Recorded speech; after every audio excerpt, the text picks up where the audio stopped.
Famoso. Las declaraciones de Peter Lamelas, el candidato de Donald Trump para ser embajador de Estados Unidos en Argentina, dejaron en un segundo plano, porque tuvieron mucho rebote, un informe que emitió el banco de inversión JP Morgan. 2 semanas después de haber recomendado a sus clientes tomarse un respiro de la Argentina y salir del carry trade, el JP Morgan analizó la situación del país y, si bien fue elogioso con muchos aspectos de la gestión de Javier Milei, dejó una definición inquietante en relación a el panorama electoral hacia las elecciones de octubre. Emulando un semáforo, planteó 3 escenarios. 1, rojo, que sería directamente un mal resultado para el gobierno, es si obtuviera menos del 30% de los votos en todo el país en las legislativas nacionales de octubre.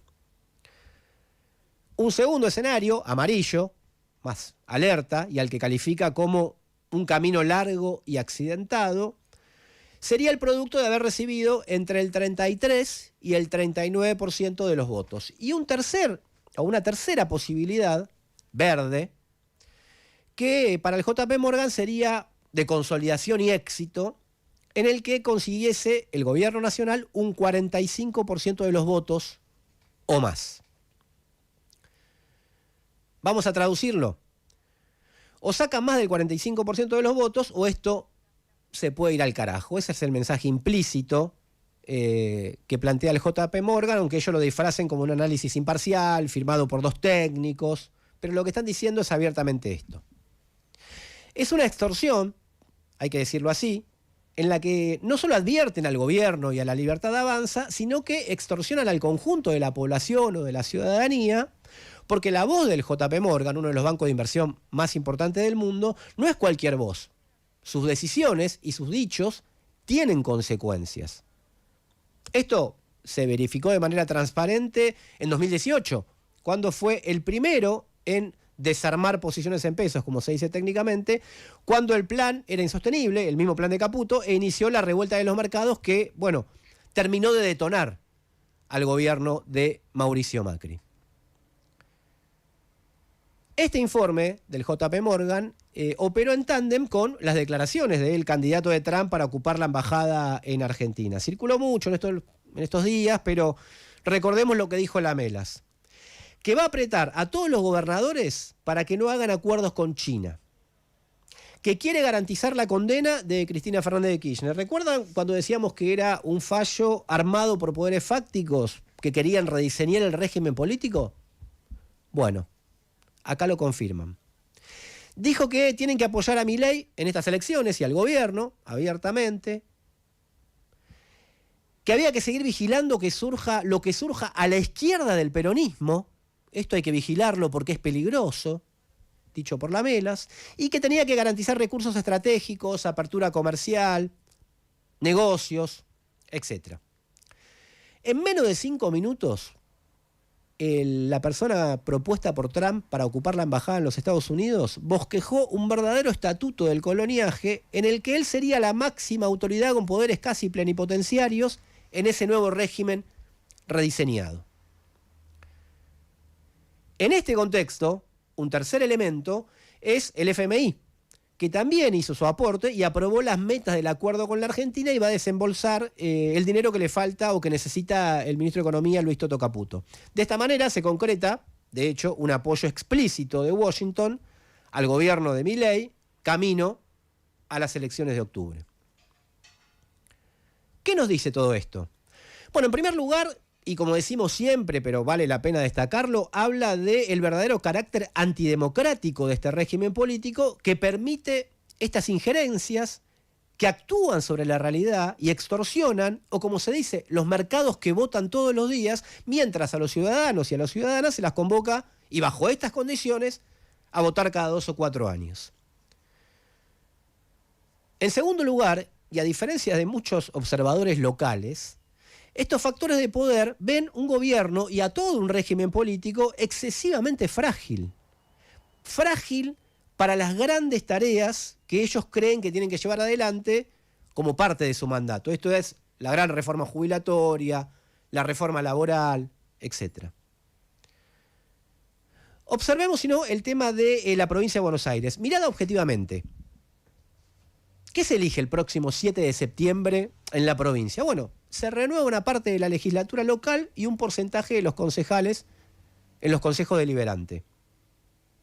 Si no es que, en cierta medida, está todo atado con alambre, ¿por qué una elección de estas características, que debería ser menor, desató prácticamente una guerra civil, tanto en la Libertad Avanza como en el peronismo?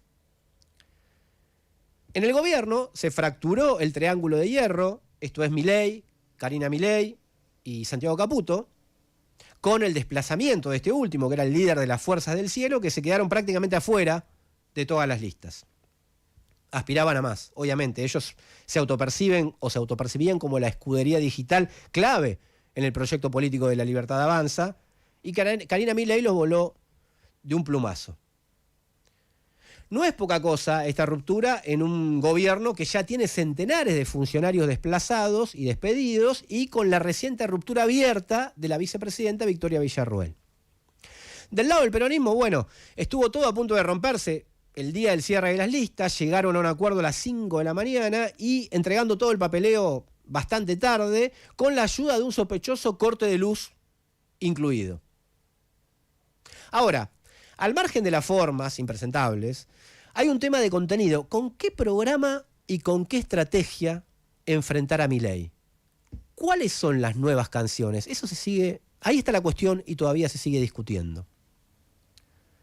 En cuarto lugar, está el tema que a esta altura discute todo el país politizado, digámoslo así, que es esa gran masa de personas que podrían no ir a votar, confirmando lo que pasó ya en las elecciones adelantadas. Los desencantados de todo, incluso de Javier Milei.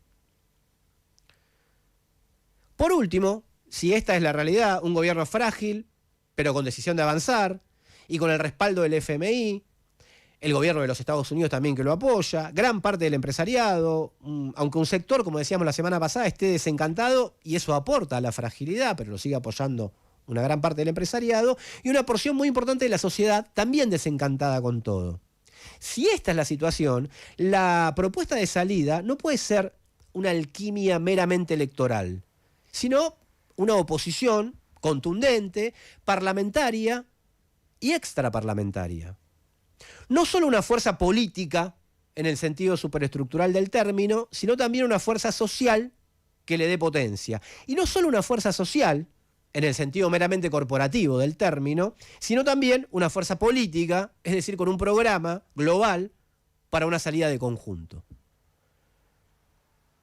Estas dos condiciones están reunidas en la propuesta de la izquierda. Durante mucho tiempo se dijo que estaba condenada a ser minoritaria. Esto pese a las elecciones muy potentes, en algún momento en Jujuy, en otro momento en Mendoza, o en la misma ciudad de Buenos Aires cuando Miriam Bregman fue elegida diputada nacional después de 20 años, que la izquierda no consagraba un diputado nacional. Pero ojo, lo mismo se decía, esto de la minoría o de la imposibilidad, en otros lugares del mundo, y resulta que ahora en países como Gran Bretaña surge un fenómeno a la izquierda del Labour Party, del laborismo que gobierna el país.